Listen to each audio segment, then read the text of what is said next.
All right, what's up guys? Rolling Rust here. This is the first YouTube video, so just wanna give you guys a walk around of the yard and show you what we got, maybe up and coming projects. The next video is gonna be the first will it start and run on this 19, I think it's 51 Chevy back here. And then we got other stuff like this guy back here, which is around the same, I think 51, 52 Chevy. Gotta look up my paperwork again and see what this guy is. But yeah, we got this guy here. We're gonna do a will it run on that one. I haven't really put much into that one. Honestly, the blue one I know runs. I had it running last year, but I haven't ran it in a bit, so we're gonna give that one a go. Of course, we got this parts truck over here. Kind of came with it, 5-window coupe. Yeah, this thing is rough though. It's got all the windows intact though. All the parts in the bed, but you can see she's a pretty beat, rusty and crusty. Good for parts, you know. But we'll check out this green guy, you know, on another video and really get into it and get it out of there, pull it out of the weeds. It's only been there for a couple months, but man, the weeds really grew it in good. So first video, I think though, after this one's going to be getting this thing back running. Hopefully we'll do a will it run. I'm thinking it will run. I know I got a tank's no good, so we got to boat tank it and you know, mess with it a little bit. But I stole parts from this truck after I know it ran, so I stole parts trying to get this one running. But you know, I only put about an hour into it and it didn't get running, so now I want to put them back into this thing because you can see the weeds are overtaking it. I don't really like the spot that it's in. This property has an easement. It's my property, but the gas line guys use it, so that truck's right, yeah, they don't love it right there. So I keep telling them I'm gonna move it, but like I said, took all the parts. So now we'll walk over around the corner to where some of the running stuff is, you know. That stuff right there is the easy access for the tow truck to drop them off. So usually the newer stuff gets dropped there. I mean, I say newer, that's been there for a couple months now, and the blue truck for about a year. But it used to be back over here around the corner where we got the yard. And yeah, there's our yard. You know, it's always growing, let me tell you. Always growing. And 67 Dodge Dart, 71 International, 1310D. Oh, we'll get around the front of this thing. I don't know why that one's spun around that way, but we'll get around to the front of it. This is a 1984 S1600 International. Flatbed, I got it as a cabin chassis, put the flatbed on it. But, I don't know, lost interest, so it kind of just sits. It runs and drives, did the brakes in it, but nowhere to drive it, nothing to do with it really, to be honest. Let's see, we'll do a quick, again, just a quick walk around of the yard. It's a 1955 Pontiac Star Chief. This was actually what started the collection. Unfortunately, the block is back in the woods there. It cracked after I pulled it out, redid the freeze out plugs and a bunch of other stuff, put the block back in with water. This is now 10 years ago. And this was the first car I worked on. Forgot I had water in it and put it away for the winter. Water froze and there she sits.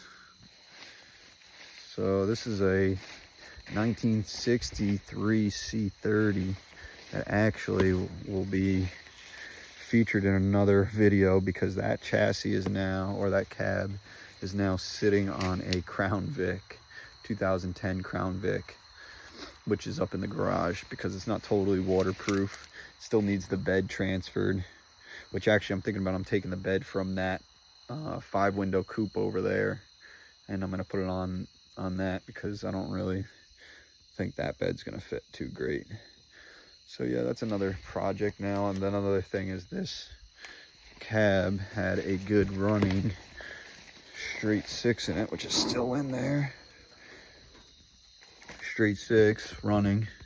So I think I'm gonna pull that manual transmission in 6, and we'll put that in the green 4100. If we don't get that motor running, and if it does run and it sounds like shit, I know this one runs pretty good, so we'll put that in there. Clutch and everything works in this. It was just, the cab was pretty shot, so it was a cool project. As you can see, it was, oh, don't lose the camera. As you can see, it was pretty beat, so it was easy to pull the cab off for that cab swap, for that body swap. So we'll get into that. That's another project. This is a better look at the 84, which is actually pretty clean. This guy, I'll show you.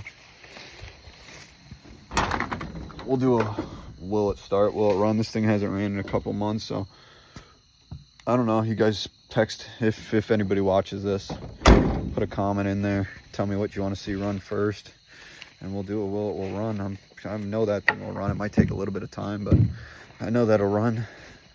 One thing that will run but definitely won't drive is this 83 Cadillac Seville. I had this thing running and driving, but been through 2 trannies with it. So check out how clean this interior is, though. I think it's like 60,000 miles on this thing. It's freaking sweet, but like I said, I just can't. First tranny blew, then I got a junkyard tranny. Drove it for a summer, and then that thing started to slip. I had my son's car seat in here because we cruised it for a while. But then that thing started to slip, so now I have that tranny out. I have that one and the original one out, and maybe one day I'll spend $1,000, get them rebuilt once and for all, and throw it back in here, or do a cool LS front end, you know, front wheel drive. This thing's front wheel drive, so that's the weird part, is that, you know, look, no hump here, for no tunnel, no transmission tunnel. It's front wheel drive. Here, actually, I forgot, that's just sitting here, so I can move that and show you. No transmission tunnel here, it's just flat. So there's no drive shaft going to the back. So it makes swapping interesting. You know, cut that whole floor up to really, and put a rear end in it or something. I don't know yet. That's why it sits. This car's not really mine. A Delta 88. It's my little brother's.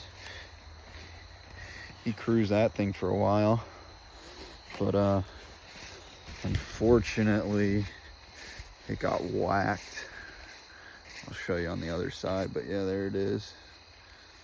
The Delta 88. And I'll show you where it got whacked right there.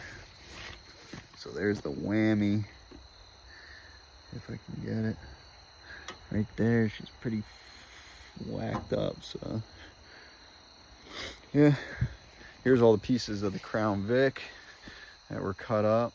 That's a pile of Crown Vic right there. You know, you can see we got a bumper here. We got bumper, trunk, roof over there, fenders, all that stuff. All the pieces of the Crown Vic are over here. We'll scrap it, make some money back on it, but that's just, and then the rest of the stuff's scrap pile. Yeah, this is the yard. It's always growing, always getting more stuff, moving stuff around. So there's always stuff going on here. I figured might as well just throw it up on YouTube, see if anybody watches. If you guys watch and you want me to work on something first, just let me know. This motor came out of that. We got a new one on, well, new to me, off Facebook Marketplace.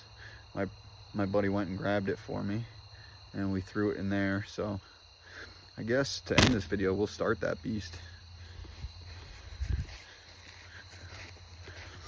This is kind of a cool truck. I'll let's pop the hood quick.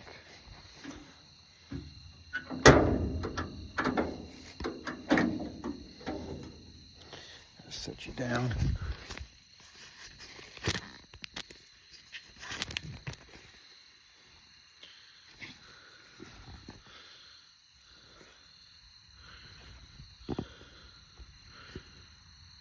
That's not gonna work. All right, I don't know what happened there, but camera shut off for a sec. So here's the International. We're inside now. We got our key fob right here. Put your little key fob inside your slot right here. It clicks.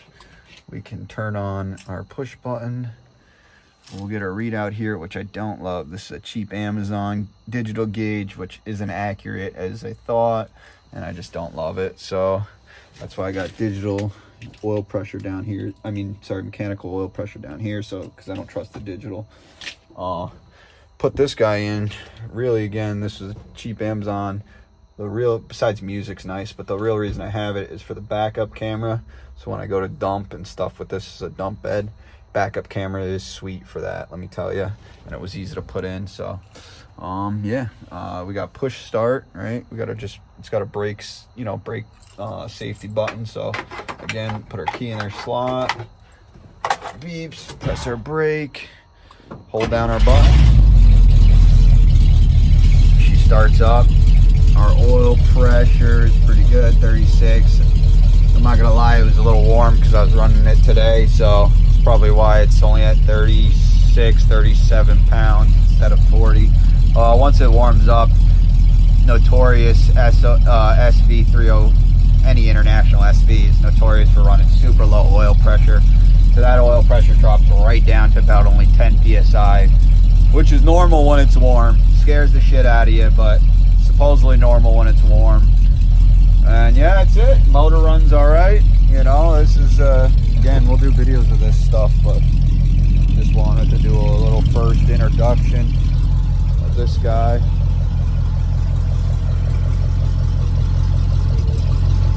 You can hear it's got a little miss. That carburetor is a cheap Chinese replica from Amazon, so and it's been sitting, I don't know, 2 years now, so I don't love it, but runs better. It wasn't barely even spraying. The accelerator pump was barely even spraying, and then I cleaned it all out and it started to spray, but I think the idler circuit's a little clogged up. This dart runs pretty good. Tons of work to that, so we'll do that. We did on that. We got that thing for $2,000 like 4 or 5 years ago now, and it was barely running, but we've done a bunch of stuff. Now it runs good. It's a cruiser, so body's in decent shape. Not great, needs floor pans would be the next thing, but it cruises. These two are the real cruisers right now, and then there's always stuff going on. My son's go-kart, like I said, we're always doing stuff.